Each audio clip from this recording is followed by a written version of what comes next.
Selecting a story. First thing that's really important is to think about the story having a very complex plot, because a play world is not just one day. It might be one day every day for a week, or it might be one day in 1 week and then the next week. But the idea is that you revisit the story over and over again with the children in this imaginary space. And so therefore selecting a story which is quite complex means it's a little more engaging for the children and for you as the educator. Then she opened the lid again, lifted the pig out and held it against her cheek. Can you imagine lifting the little pig out of the carton? Can you do that? I wonder what it would feel like on your cheek. What would it feel like on your cheek? Fluffy? The second part of selecting a story is thinking about the kinds of characters that are in here. You need lots of characters, but not all storybooks lend themselves well to having 25 characters. But what you can do is think about the main characters and then add to that by the main characters having cousins who live in other countries, or visitors who might come to the play world who can then be taken on as a character in the story. So that's the second thing in selecting a story. Well, I'd like to be Farmer Zuckerman. This is my farm. Who else would like to be a farmer today? Me. Great. So we've got another farmer. I think I might like to be Charlotte, the spider who's spinning all of the webs. Who's Wilbur? Me. Great, we've got a Wilbur. Any other pigs? And me. What other animals do we need in the barn? Oink, oink, oink.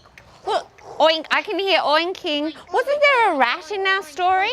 The third thing in selecting a story is thinking about the story having some sort of drama, some sort of dramatic dimension to it, so that it's exciting and also so that it can actually lend itself well to a problem situation that has to be solved and that needs to be developed over time as new characters enter the play and help solve the problem. Hey y'all, I heard you can help me. I need some good old friends to help me with my apple orchard. It isn't growing. All the insects in the world are eating all my plants, and I can't have one apple grow at all. And I need my friends to help me. Do you think you've got a clue or an idea? I think the spiders can make webs to catch them. Maybe you could put a net with a cover also. That's another good solution. You're thinking like a farmer. Maybe we can make more webs. More webs, lots of webs. I like that idea. You can put what they eat in a trap. Yes. And finally, it's thinking about, in the selection of a story, something that you really enjoy because you're going to be a play partner in the story. So that is the first dimension of the pedagogy of a play world. The beauty of Charlotte's Web was that Oriana and I loved the story so much. So I think if you enjoy reading it to the children, it helps a lot. And we found over the various play worlds that if you can choose a story where you can really develop empathy with the characters, that's one of the most important things for the children, to then be engaged to help solve problems with the characters from the story.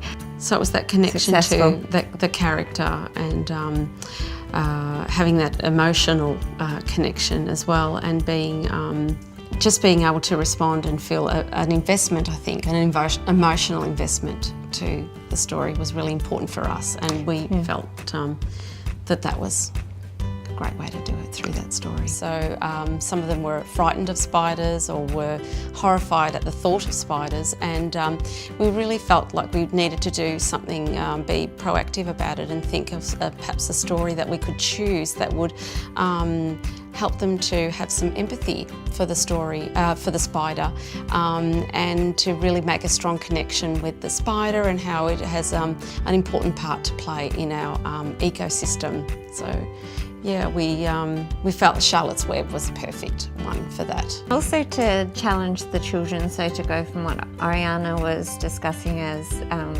originally not liking spiders to, by the end, being so fond of Charlotte, the main character, and to think that she was beautiful and wise. So to challenge the children in their thinking was really enjoyable for us.